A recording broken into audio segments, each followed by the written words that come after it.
Excellences, Monsieur le Président, Excellences, Mesdames et Messieurs les chefs d'État et de gouvernement, Excellences, Monsieur le Secrétaire général, Mesdames et Messieurs, je suis honoré de prendre la parole à cette réunion historique sur l'état de droit au niveau national et international.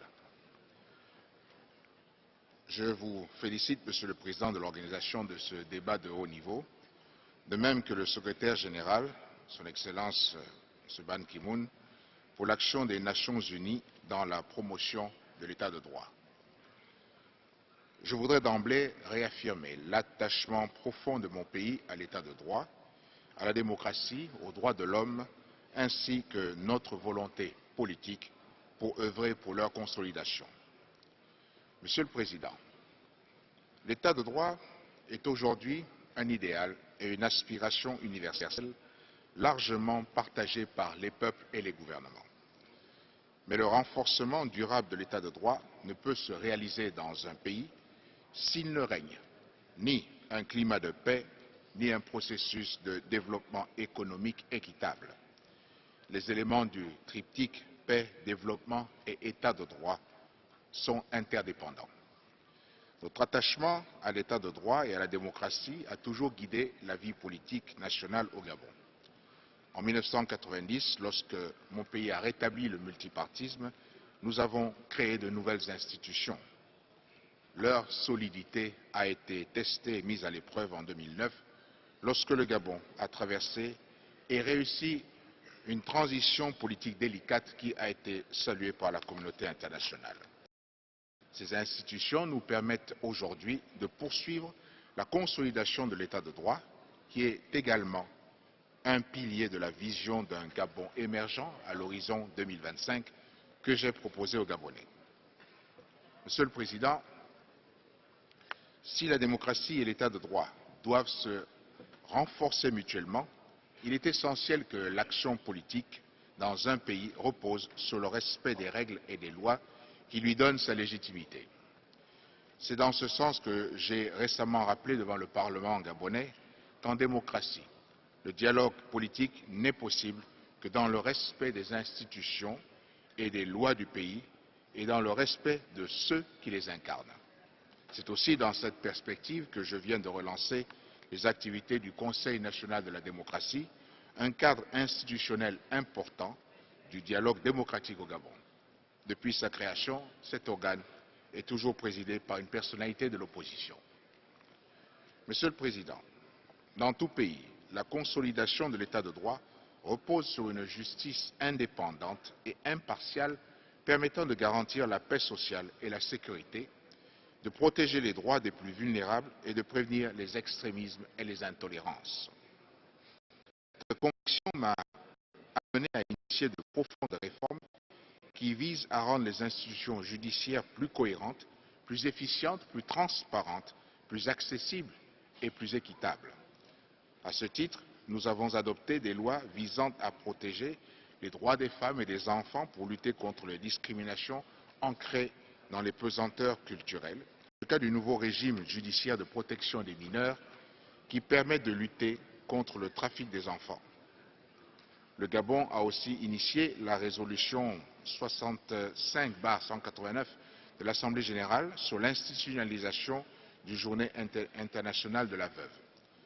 Les acteurs sociaux au Gabon, tels que la fondation que préside la Première Dame, participent à tout cet effort. Monsieur le Président, le Gabon poursuit d'autres réformes importantes au niveau national, par exemple l'introduction de registres biométriques pour améliorer l'état civil et renforcer la transparence des élections, la réorganisation de l'administration chargée de l'habitat et du cadastre afin de protéger le droit à la propriété foncière, la lutte contre les violations de la Convention sur le commerce international des espèces de faune et flore sauvages menacées d'extinction et les autres conventions de protection de l'environnement, la biodiversité. Monsieur le Président, la lutte contre la corruption qui entrave l'accès équitable de tous aux services publics et mine les efforts de développement est au cœur de mon action. Je rappelle que le Gabon a ratifié la Convention des Nations Unies contre la corruption. Mon pays s'est doté d'une commission nationale de lutte contre l'enrichissement illicite et d'une agence nationale d'investigation financière. Cette commission élabore déjà une stratégie nationale de lutte contre la corruption avec l'appui du programme des Nations Unies pour le développement. Pour renforcer la gouvernance et l'obligation de reddition, nous participons à l'initiative sur la transparence dans les industries extractives et nous avons également révisé les procédures de passation des marchés publics et conduit un audit de la fonction publique et du secteur pétrolier.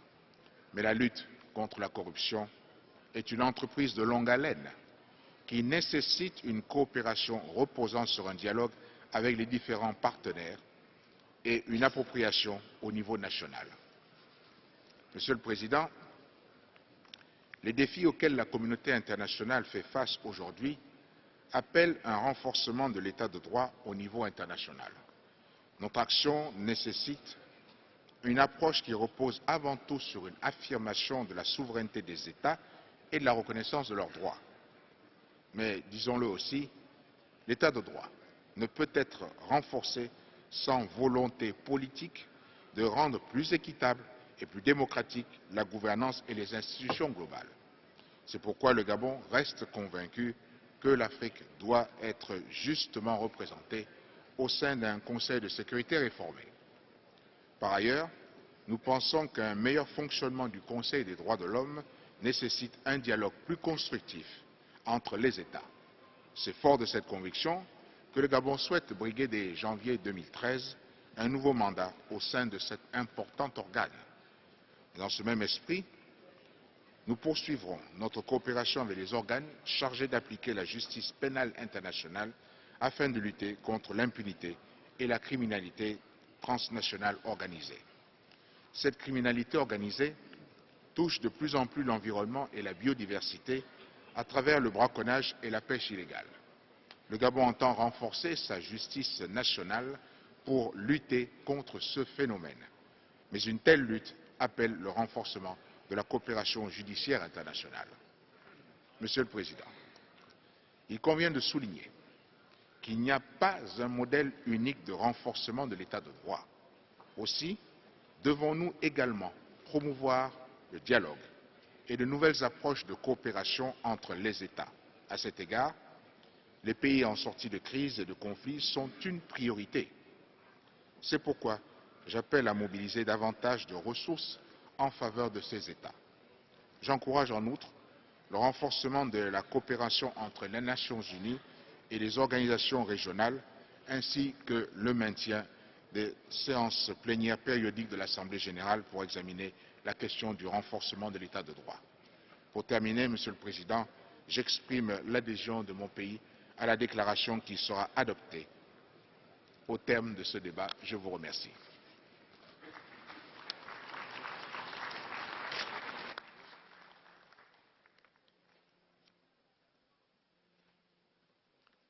I thank the President